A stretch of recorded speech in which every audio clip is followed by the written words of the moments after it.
Bismillahirrahmanirrahim. Bismillahirrahmanirrahim. Dear students, Assalamu alaikum wa rahmatullahi wa barakatuh. आज हमने जो topic लिया है that is green house effect. आपको याद होगा जो हमने प्रीवियस लेक्चर्स पढ़े थे उसमें मैंने आपको पहले पोल्यूशन के बारे में इंट्रोडक्शन दी, फिर मैंने एयर पोल्यूशन बताया था आपको, और मैंने बताया था कि एयर पोल्यूशन कैसे होता है। आज हमने लिया है green house effect. Green house effect क्या होता है, कैसे होता है और इससे क्या क्या हो जाता है, वो आज हम इस टॉपिक पे पढ़ते हैं। आपको पता है कि सनरेज जो आती है जो सूरज से जो किरणें आती हैं वो किसको वार्म करती है? अर्थ को वार्म करने के लिए आती है। जो ही वो ज़मीन पे आ जाती है, a part of radiations that falls on earth is absorb by it. जब रेजेस कहाँ से आते हैं, रेडिएशन जो आसमान से नीचे आती हैं, वो कौन एब्जॉर्ब करता है? अर्थ एब्जॉर्ब करती है। और कुछ पार्ट रिफ्लेक्ट बैक हो जाता है, कहाँ की तरफ? स्पेस की तरफ।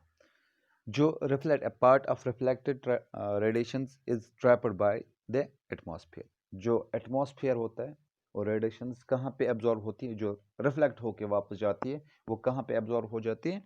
वो एटमॉस्फेयर में एब्जॉर्ब हो जाती है। तो उसके बाद क्या होता है?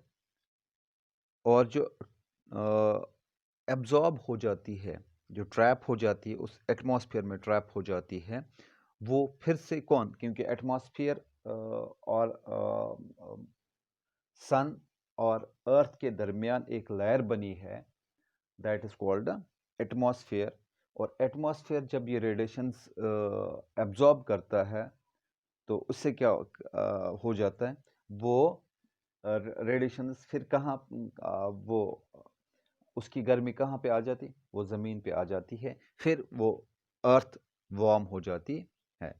तो अगर अब मैं आपको एग्जांपल दूंगा कि अगर आप एक चीज़ देखी होगी आपने, जो हमारी जो नर्सरी होती है या किचन गार्डन होता है, उसके ऊपर वाइट कलर का एक त्रिपाल लगा होता है, तो उसको हम in our language we call it green house.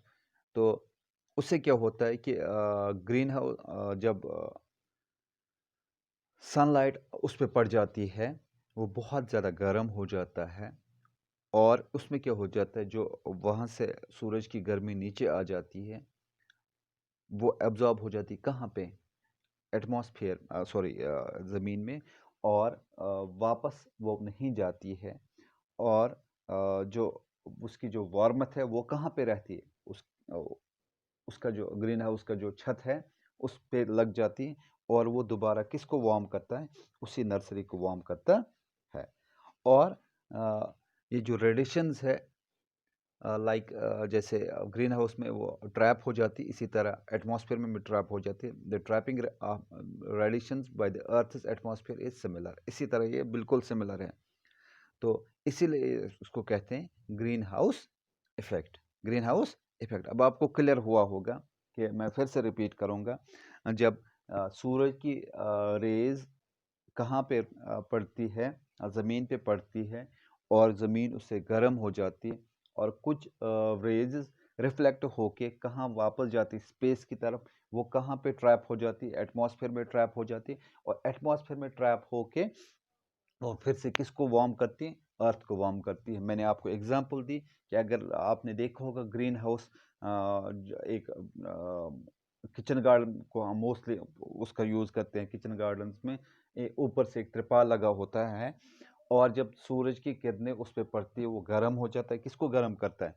वो अर्थ को गर्म करता है। जो वहाँ पे सब्जी होती है व्हाट्सएवर उसके अंदर होता है, वो उसके लिए इस्तेमाल होता है। और उससे उसके अलावा क्या, और जो गर्मी होती है वो वापस ज़मीन से ऊपर जाती है, वो कहाँ पे लगती है? उसकी छत पे लग जाती है, और दोबारा उसी ज़मीन को गर्म करती है, और उस चीज़ को हम क्या क्या कहते हैं? Greenhouse effect. और ग्रीन हाउस इफेक्ट ज़रूरी था हमारे लिए। Without this process life would not have been possible on the earth. Greenhouse ज़रूरी हमारे लिए था। ग्रीन हाउस ज़रूरी हमारे लिए था, लेकिन अब उससे क्या हुआ? अब उसमें प्रॉब्लम ये हो गई, CO2, कार्बन डाइऑक्साइड, अब ज़्यादातर इसमें जो इफ़ेक्ट ग्रीन हाउस इफ़ेक्ट में अब उसको असर कर रहा है। रीज़न क्या है? क्योंकि आपको पता है air is the mixture of gases, उसमें कार्बन डाइऑक्साइड भी है। लेकिन जब उसकी तादाद जब बढ़ जाती है, जब उसकी तादाद बढ़ जाती है, जब उसकी मकदार बढ़ जाती है, तो that becomes harmful for our lives. तो एटमॉस्फेयर में CO2 का होना, ज़्यादा होना, ये प्रॉब्लमैटिक है। और ये it's acts as a pollutant, it acts as a pollutant in the atmosphere. तो CO2 is continuously being released because of human activities. हम खुद एक्टिविटीज करते हैं जिसकी वजह से CO2 रिलीज हो जाता है। कौन कौन से हम एक्टिविटीज करते हैं कि हमारे जो प्लांट्स हैं, सॉरी फॉरेस्ट, हम उनमें उनको काटने की कोशिश कर रहे हैं। तो प्लांट्स का हम इस्तेमाल ऐसे करते हैं क्योंकि अगर जो ट्रीज या प्लांट्स वो रहते मौजूद रहते हैं, तो आपको पता है जब फोटोसिंथेसिस होता है तो फोटोसिंथेसिस में CO2 वो एब्जॉर्ब करते हैं। लेकिन जब अब ट्रीज रहे नहीं तो इससे क्या होगा, CO2 की तादाद बढ़ जाती, मकदार बढ़ जाती है। डिफॉरेस्टेशन जो आजकल ज़्यादा हो रही है, पेड़ों को काटना, ये बहुत ज़्यादा प्रॉब्लमेटिक है। तो इससे क्या होता है, इससे इंक्रीज हो जाता है CO2। अगर यहाँ पे रहता हमें कोई प्रॉब्लम नहीं होती, अगर हम प्लांट्स को ज़्यादा से ज़्यादा लगाते और इसके साथ साथ हम पेड़ों को ज़्यादा काट नहीं लेते। तो अगर हम बात करेंगे तो जो CO2 की मकदार जो बढ़ रही है, it's because of our activities. तो जिसकी वजह से अब CO2 बढ़ गया, ग्रीन हाउस इफेक्ट हो गया। अब इससे क्या हो गया, it results to the these activities lead to the global warming. तो इससे क्या होगा, अर्थ से जब टेम्परेचर बढ़ जाता है तो इससे क्या हो जाता है, ग्लोबल वार्मिंग। और एक और चीज़, जब हम डिफॉरेस्टेशन करते हैं, जिसमें इसके साथ साथ हम CO2 की तादाद बढ़ाते हैं क्योंकि हम ह्यूमन एक्टिविटीज़ ऐसी करते हैं। धुआं यहाँ पे बहुत ज़्यादा होता है, एयर को ज़्यादा पोल्यूट करते हैं। इसके साथ साथ कुछ अदर गैसेस है लाइक मीथेन है, नाइट्रोस ऑक्साइड है, वाटर वेपर्स है। तो ये भी क्या करते हैं, ये भी